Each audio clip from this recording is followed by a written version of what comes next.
Chapter 8 Julian 7. Lang Xiao charged into the city bureau building carrying a folding umbrella, leaving a string of sopping wet footprints. She slipped on her way up the stairs and nearly fell on her face. Desperately grabbing the railing, she looked up just in time to see Luo Wenzhou coming down from the floor. Director Zhang's office was on. Luo Wenzhou met her eyes, his face unusually grave. Lang Xiao twisted her wet bangs off her forehead. "Chief, what is the matter? When you look so serious, I start getting nervous." Today, following a lead given to them by He Zhongyi's roommate, Tao Ran and the subbureau's little glasses deduced that He Zhongyi may have encountered a mysterious individual before his death, Luo Wenzhou said quietly. For certain reasons, this individual apparently had a slight conflict with He Zhongyi while he was working. Afterwards, as a formal apology, this person gave him that cell phone. Luo Wenzhou was tall and long-legged. He walked very quickly. Lang Xiao had to trot to keep up with him. Hearing his words, she felt her brains were about to evaporate along with the water in her hair. Somewhat hazily, she repeated, "A slight conflict? And a phone for that? I have conflicts with people on the subway every day.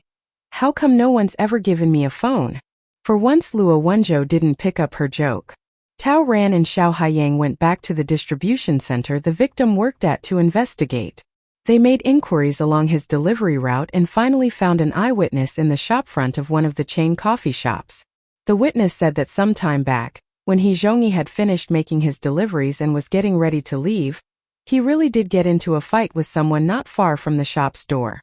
The shop's security camera happened to catch the person's license plate number. As they spoke, the two of them had arrived outside an interrogation room.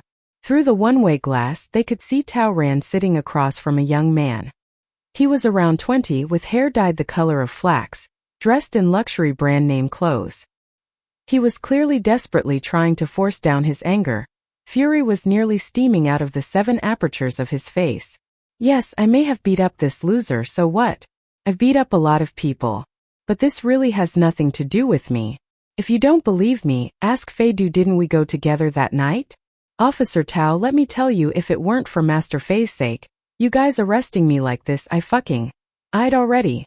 Lang Xiao looked blankly at the aggressive young man in the interrogation room. "This is the second suspect? Why have you brought him to the city bureau?" On the night he died, the victim had said he was going to a place called Qingguang Mansion. That person in there was at Qingguang Mansion that day. Luo Wenzhou sighed. "His name is Zhang Donglai. He's the son of a rather prestigious local businessman." "Oh, a rich kid." Lang Xiao blinked. "So, he's also Director Zhang's nephew," said Luo Wenzhou. Lang Xiao stared. Before she could restart her blue-screened brain, a civil policeman on duty ran over and quietly said to Luo Wenzhou, "Captain Luo, there's a Mr. Fei here, says he wants to see Deputy Tao." Fei Du politely thanked the duty officer who had poured him a drink. He took it and drank a mouthful, then put it aside.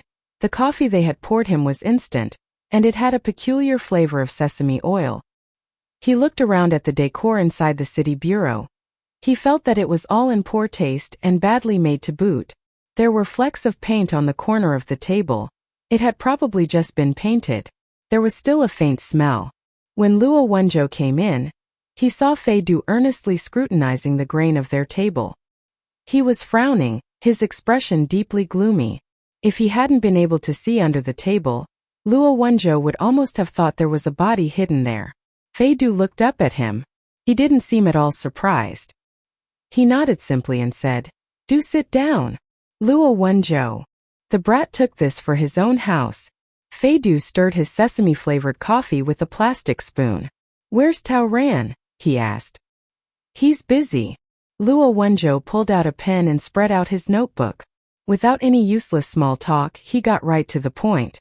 "On the night of the 20th, the day before yesterday, were you with Zhang Donglai? Think before you answer." Fei Du leaned back in his chair, slightly raised his head, and untidily crossed his long legs. While his posture couldn't be called unseemly, it still gave the impression that this place couldn't quite contain him. He looked at Luo Wenzhou with a smile that wasn't quite a smile and asked in turn, "Captain Luo, am I a suspect?" Luo Wenzhou looked at him coldly. Fei Du spread his hands indifferently. "Then you had better be a little more polite to me. If I'm not a suspect, a summons for questioning isn't compulsory. I can leave whenever I want if I'm unhappy. Oh. Luo Wenzhou put down his pen. I have to make you happy first? Alright, why don't you tell me how I should do that? Should I sing you a song? Or go out and buy you a bag of candy? ZhouDu, who had been turned down with some milk candies by Officer Tao the night before, had nothing to say. The storm outside beat against the window so hard it rattled. The two people in the room, each finding the other displeasing to the eye, sat across from each other in silence. After a while, perhaps thinking he was being childish, Luo Wenzhou laughed derisively, got out a pack of cigarettes, tapped it lightly against the table, and was about to light up. I do mind, ZhouDu said without having been asked. I've had a touch of pharyngitis recently. If you lost your voice, Luo Wenzhou said with a false smile, we wouldn't be far from world peace. But all the same he put down his lighter and twirled the unlit cigarette in his hand several times. Zhang Donglai says that he met you at the door of Chungguang Mansion around 8 the night before last. From then until midnight when you left, you can vouch for his whereabouts. I arrived a little before 8 and left at 10 past midnight, ZhouDu said coolly. I did in fact speak to him at both of those times. The events arranged by the owner were rather abundant. If I said he was in my line of sight the whole time, that would be illogical, and you wouldn't believe me anyway. Luo Wenzhou's hands were busily tearing at the cigarette paper. Why? Weren't you two raising hell together the whole time? ZhouDu rested his elbows on the table and leaned forward slightly.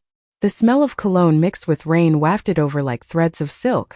Because I don't like sharing partners with other men. Captain Luo, if you ask me such a boring and disingenuous question again, I'll have to say goodbye. I hadn't noticed you were so picky. Luo Wenzhou delivered this strictly businesslike taunt without looking up, then said, in other words, you can't testify that Zhang Donglai didn't kill anyone at Chungguang Mansion that day. I can't, but there are people who can.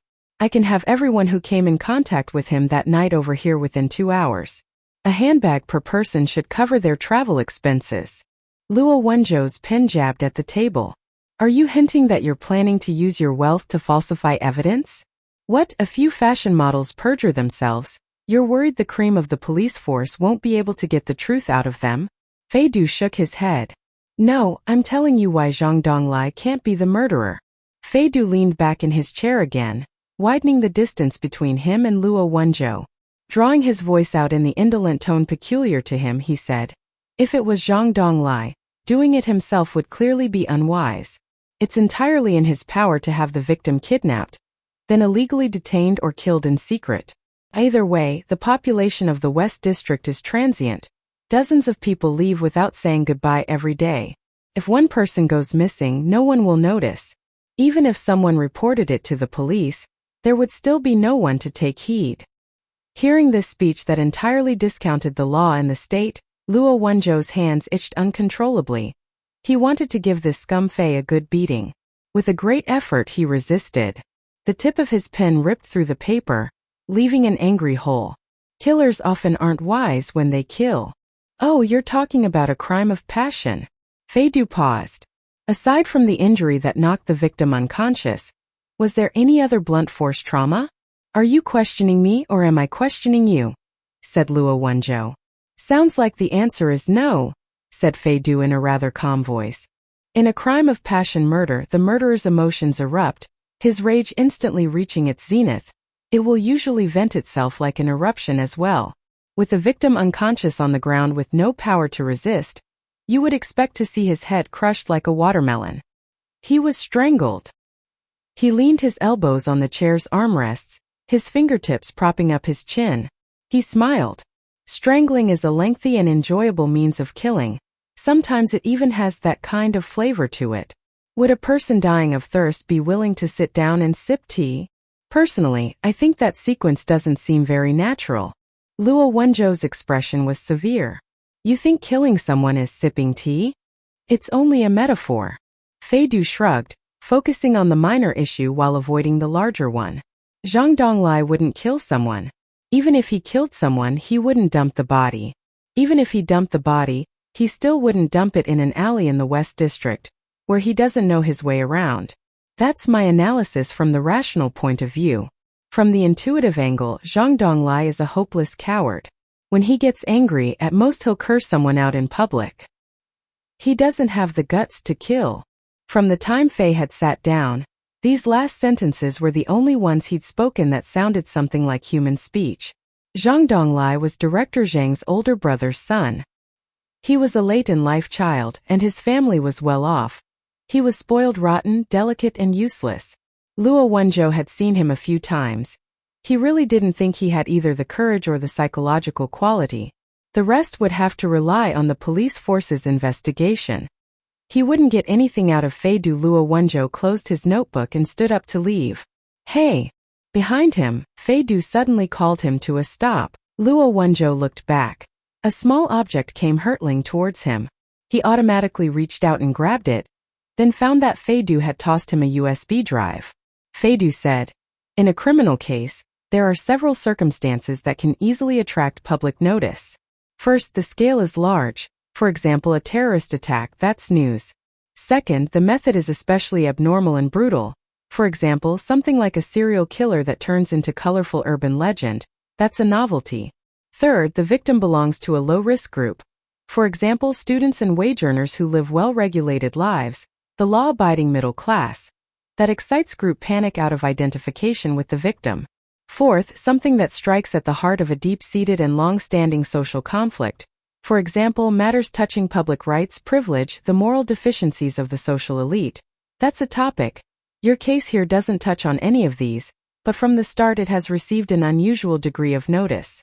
The dull thunder, just about to lay down its arms, crackled indistinctly somewhere very remote, giving his words a lengthy reverberation.